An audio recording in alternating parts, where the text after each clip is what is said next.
These are incline push-ups. They're either good for beginners who haven't done a huge amount of pressing or chest training, or they're good as a finisher exercise where they can be like thrown in with other movements, okay? An incline push-up is the same as any other pressing movement or any other push-up.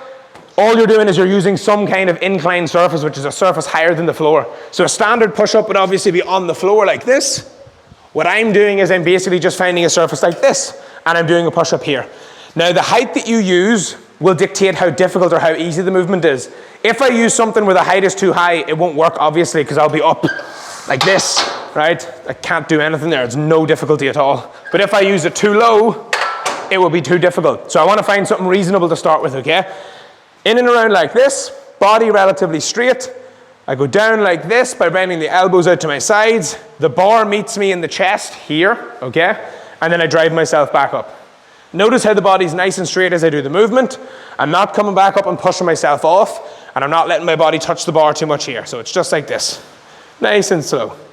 And as I progress the movement, I can basically lower the incline down, and those are incline push-ups.